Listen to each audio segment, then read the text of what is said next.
HighBridge, a division of Recorded Books, presents Black Software, the Internet and Racial Justice, From the AfroNet to Black Lives Matter, by Charlton D. Mcilwain, read by Leon Nixon. Introduction. I returned refreshed from my long Independence Day weekend, determined to start writing this book. That was Tuesday, July 5th, 2016. I'd cleared a couple of hours in the late afternoon, hoping to produce at least a good page or two.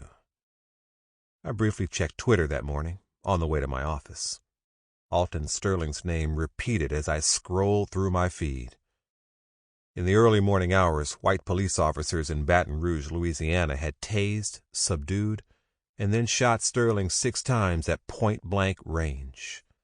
The reports that echoed throughout my curated corner on the social media platform said he was unarmed. I did not write any pages that day.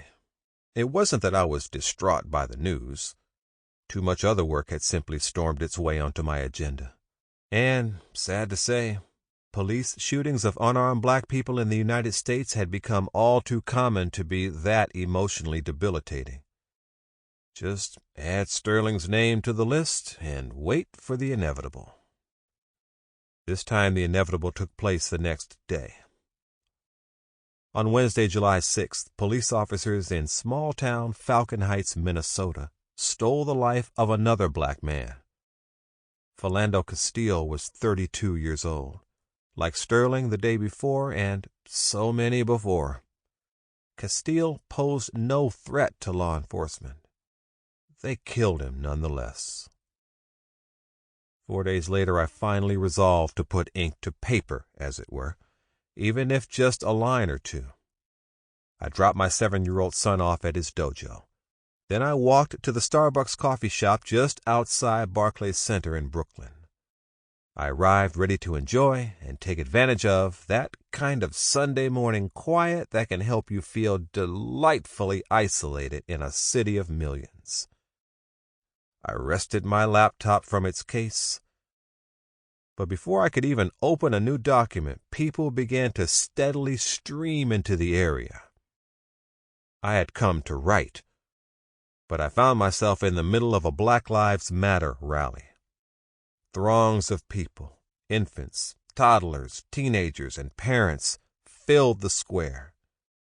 They carried signs saying things like, "When will Black lives really matter?" Drivers laid on their horns, piercing my comfortable silence as they crept through the borough's main artery on Atlantic Avenue. Police sirens soon added to the cacophony. I could not hear the folks leading the gathering, though they spoke valiantly on 2 not quite adequate megaphones. But I knew why they were there. I knew what they wanted. For a moment my eyes fixated on a black woman walking through the crowd.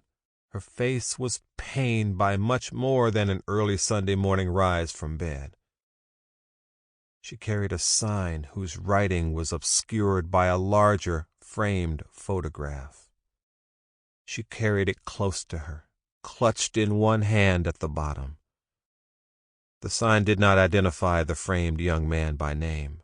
No doubt, though, he was one of the hundreds of black victims who had died at the hands of police officers in just the first 6 months of 2016 alone.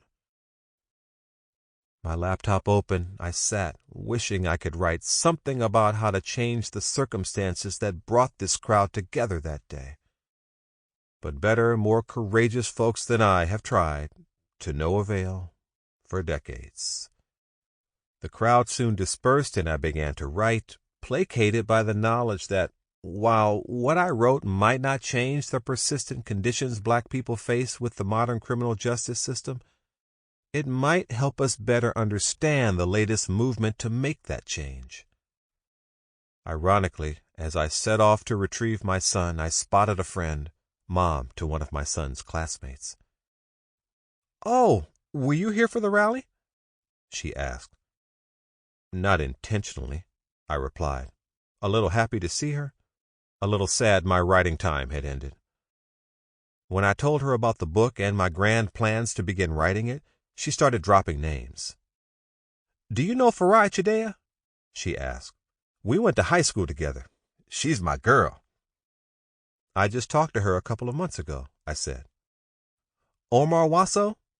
she asked, recalling a 1990s Vibe music festival where he introduced her to a revolutionary new technology that would help her continue her conversation with an acquaintance she'd just met. The irony wasn't just that I spotted a friend in a crowd of hundreds. It was the fact that this book is both about that rally I stumbled onto and the names my friend recalled. Decades separate each of them, but their stories are inextricably linked. In 2015, two colleagues, Dean Freelon and Meredith Clark, and I, set out to better understand how Black Lives Matter emerged. Our report, Beyond the Hashtags, the Online Struggle for Offline Justice, crystallized then NAACP President Cornell Brooks' statement. "This isn't your grandparents' civil rights movement." Our study showed us that Ferguson, Missouri, birthed Black Lives Matter. It told us that Twitter named Michael Brown for the world. Traditional news media outlets were a day late, and when they did arrive, Twitter was their primary source for information. It afforded a 24-hour glimpse into a radical new way of making news, of telling stories, giving unfiltered voice to those whose voices are traditionally unheard, ignored, or silenced. Digital media, social networking platforms, blogging platforms, the open web, user-generated and circulated images, all afforded Ferguson citizens, racial justice activists, organizers, young people, and others a powerful way to counter the Hollywood and newsmaker image machine, one that historically and continuously casts African Americans as criminal, intellectually deficient, and culturally deviant. Trayvon Martin, Renisha McBride, Eric Garner, Mike Brown, Sandra Bland, and many more women and men like them did not become the usual footnotes in the thick annals of black, violent, drug-ridden thugs the American public would easily dismiss. Legions of citizens armed with cell phone cameras and an internet connection shoved a steel pipe through the cogs driving the American image machine. They flooded the web with images that painted the historically most feared, black people and black men more particularly, as sympathetic victims. Online reporting cast them as victims of police bias, violence, and police militarism run amok. News media framed black people as targets of a larger system built and deliberately designed to prey on and disadvantage poor people of color at almost every turn. When we look at today's racial justice movement's success, consider this. Movement participants built dense and diverse networks between affiliated activists, journalists, public officials, and mass groups of anonymous strangers to both hijack and resist media influence and power. They produced and widely distributed compelling, consumable, and usable content across digital space to inform and organize mass audiences. They manipulated algorithms to influence search outcomes. They enhanced public visibility and compelled attention to racial justice causes and actions. They used digital hardware and software to obfuscate state surveillance systems and watch the watchers. They created digital stylistics and protected spaces that produced personal and collective pleasure, instigated conversation and debate, and established community. These compose today's racial justice movement's digital toolkit. Mastering these tools has produced the most visible, sustained, and vociferous movement toward racial justice we've witnessed in the United States since the 1960s. But at the same time, it is both inaccurate and disingenuous to reduce today's movement to those who merely master its digital tools. The people who have widely used and mastered the digital tools that fuel Black Lives Matter and today's broader racial justice movement reflect and required a prior technical and political socialization. If this is true, then where did today's digitally revolutionized racial justice movement come from? Who engineered it? What is its signature and what effect has it had on our society? Where will it take us from here? I wanted to answer these questions, so I began to search. I spoke to several prominent Black Lives Matter activists and organizers. I worked my way back through time and landed in the early 1990s when the web was born. I spoke to this person and that one. Many of them turned out to know or know of one another. Their voices and connections took me even further back in time, to the mid-1970s. In that journey through decades past, I encountered a group of people I call the Vanguard. They were Black folks who, from the mid-1970s through the 1990s, used, built, and developed computing technology, digital networks, and online communities that further the interests of Black people throughout the African diaspora. Suddenly my questions changed. I no longer contented myself to find the roots of today's digitally enabled racial justice activism. The fact that I had myself encountered a whole group of people whom our internet, computing, and media histories had never known, much less remembered, led me to ask a more fundamental question. What is and has been Black people's relationship to the internet and computing technology? That's when I discovered a more sobering story. The story should not have been surprising, given America's racist history. Nonetheless, it was a chilling story to resurrect. That story was laid bare in civil rights, computer industry, higher education institutions, and state and federal government archives and periodicals from a bygone era. The story I found there I call Black Software. For me, Black software conjures the myriad ways that we mobilize computing technology. Black software refers to the programs we desire and design computers to run. It refers to who designs the program, for what purposes, and what or who becomes its object or data. It refers to how and how well the computer performs the tasks for which it was programmed. In this book, I tell you two Black software stories. The first unfolds throughout Book 1. This is where the Vanguard begins to emerge. They are hobbyists, entrepreneurs, digital organizers, evangelists, activists, and knowledge brokers. The Vanguard positioned Black folks, Black content, and Black culture to occupy the leading edge of the Internet's popular social development. Their collective stories begin in the mid-1970s and 1980s and take shape during the advent of personal computing and the early days of personal computer networking.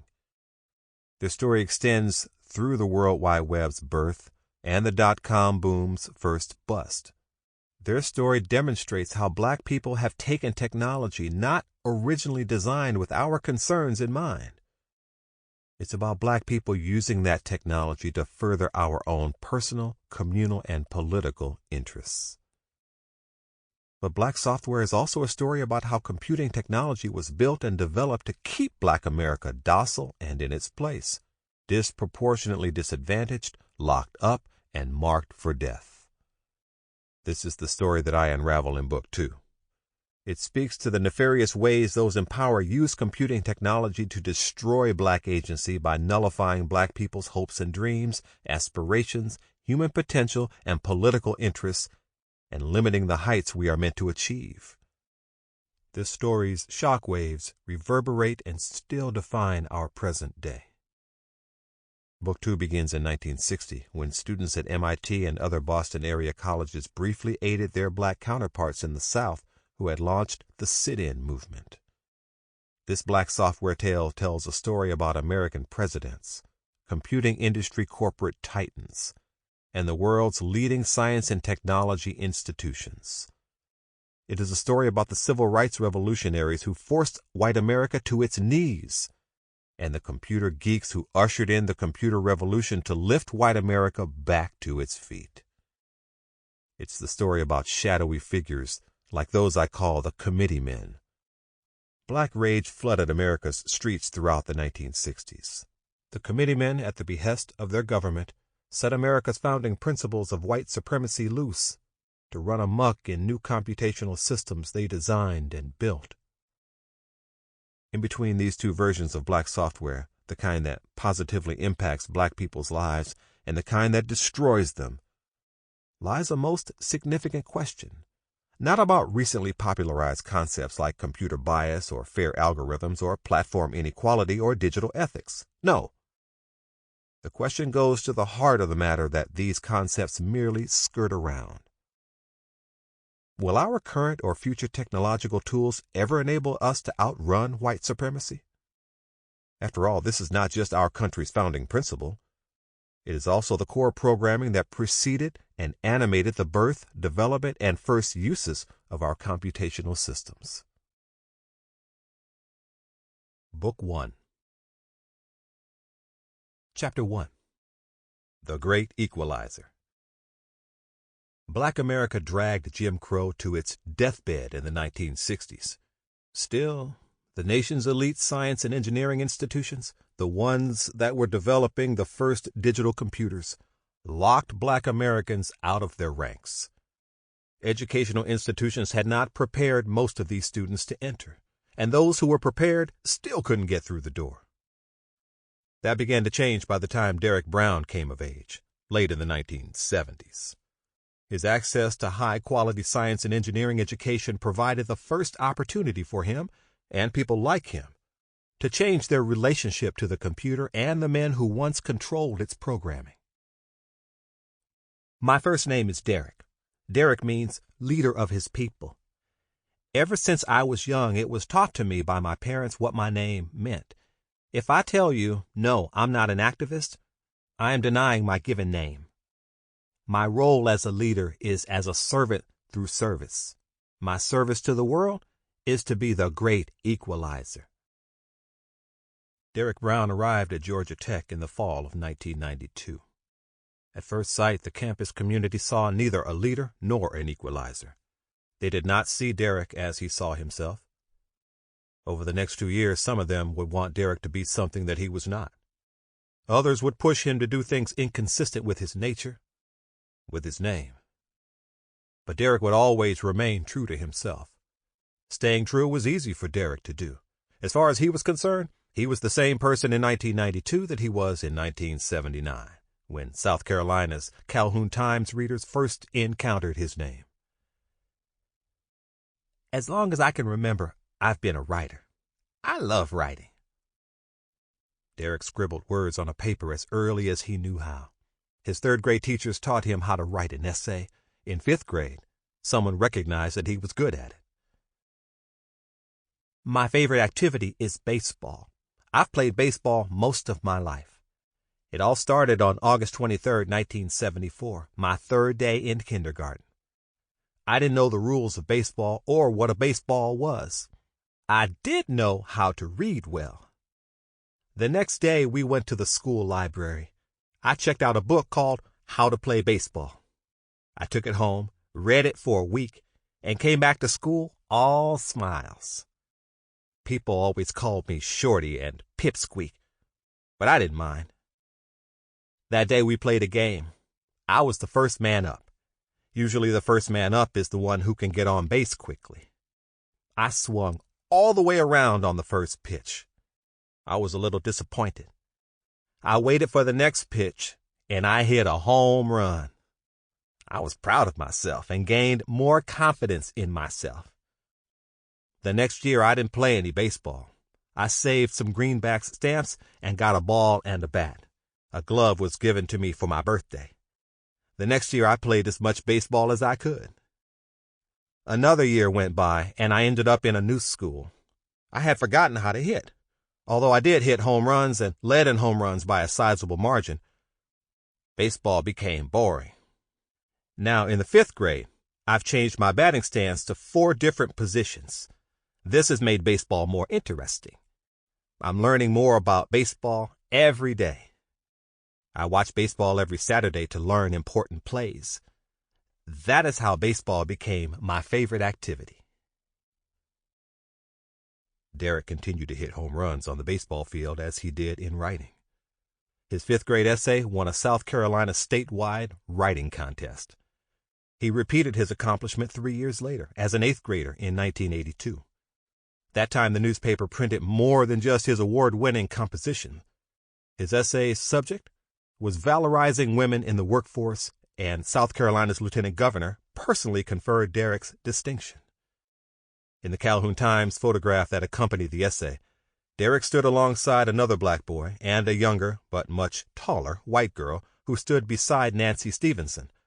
Stevenson would become South Carolina's first and only female statewide elected official. As he entered high school, Derrick still churned out essays and other written pieces. He tired, though, of his pen and paper, writing everything out by hand. He pleaded with his mom to find a solution. "Mom, we need a typewriter." "Well, we got a typewriter. Your aunt, she had a typewriter when she was in high school back in the 1970s. Use that." Derrick instantly and eagerly complied. So quickly, in fact, that he'd forgotten something very important. "Mom, I can't type. I don't know how to type." "Well, you should take typing in high school." "Well, no. They have me on this college prep track. I'd love to take an extra math class. I don't want to take typing." "Take typing." "I don't want to take typing." Dogmatic and determined, Derrick won that battle. His mother, a kindergarten teacher, was not going to argue with her son wanting to take an extra math course. She had another solution already in mind. "I'm about to get a computer. We're going to get an Apple IIe. That's what I'm going to get. And you'll be able to use it because it has a keyboard on it, so you can use it like a typewriter." "Okay." Derrick and his mom traveled 20 miles west on State Highway 301 to Orangeburg to play, as Derrick described, with the computer. He thought to himself as his fingers stroked its keyboard, wondering how he could accomplish typing tasks on a computer without being able to type. "Even if I can't type, I can just look at the keys. The keyboard is nice and soft, not heavy like the typewriter." Mrs. Brown financed the computer. The Apple IIe cost upwards of $2,638. That plus the finance charge would have run her close to $7,000 today. She had some explaining to do with Derrick's dad, but she had already done the deed. As he prepared to enter Calhoun County High School, Derrick wasn't just a two-time composition award winner. He was a member of the first family in town to own a computer. It was my mom's computer, but I borrowed it. That's when I learned about software. I figured the only way you interact with a computer is through programming, so I started messing around with programming, just like the owner's manual for the computer. I found out that A, I don't understand it, and B, I don't really like it. And B is probably correlated with A. I don't like it because I don't understand it. Frustrated but not deterred, Derrick explained this to his mom. Again, she helped him find a solution to his problem. His mother enlightened him. "You can buy programs to run on this where people have written all these instructions that you're trying to learn how to program. Someone writes all those for you, and you just put the disk in and you use the program." Derrick discovered AppleWorks. Apple had sold the software program at a discount to Apple IIe buyers. His mother didn't tell him how much the software cost, but Derrick was grateful to find out a solution existed. The software bundle included a word processing program. Derrick could have used it to further his writing, but he stumbled upon the database application instead. He had already become familiar with databases in school. He made up his mind then and there that it made more sense to buy software than create it himself. Derrick scrutinized each program as though with a magnifying glass. He learned the secret powers each revealed. After he had created his knowledge base, Derrick reveled in getting the chance to show off his skills, focusing on something he loved no less. In the summer of 1985, Derek attended the South Carolina Governor's School for Academics. To prepare, each student chose an academic major for the summer school. I'm going to choose computer science, Derek thought to himself. I'm going to get to spend the whole summer building databases. He was in for a rude awakening. The first day of class, his professor announced that they would spend the summer writing code in BASIC. BASIC is a computer programming language that stands for Beginner's All-Purpose Symbolic Instruction Code. Derek's mind wandered back to that Apple IIe manual and his futile attempts to program his computer, his frustration, and eventual exasperation. Then Derek quietly raised his hand. He spoke softly, confidently, but not enough to appear obstinate or demanding. Professor, can I, do databases instead? Tell you what, you're going to do a project at the end. So for your project, yes, that sounds like a good idea. That's great. You can do whatever you want to do for your project, but in order to do whatever you want to do for your project, I want you to learn how to write this code. Derek appreciated the professor's flexibility. He did the work, and he was glad he did. In the end, he had learned something new, but that still did not change his mind much about programming. Derek loved writing because it allowed him to bring together words on a page in a rhythmic way. Those words conveyed his ideas. His words could offer inspiration and hope. When I'm writing code, he thought, all I'm trying to do is stitch together the algorithm to score a bowling game. That's cool, but it's not the same as writing. Nevertheless, Derek did the work. He learned what he needed, and he got to shine when the final project came around. Databases were my thing. I liked to collect factual pieces of data. I used the database to make an all-star team based on metrics instead of popular booking. I took my baseball abstract by Bill James. I had all the numbers for everybody, and I punched them all in and made those filters to show that my all-star team had to have 30 home runs, 100 RBIs, and a .275 batting average.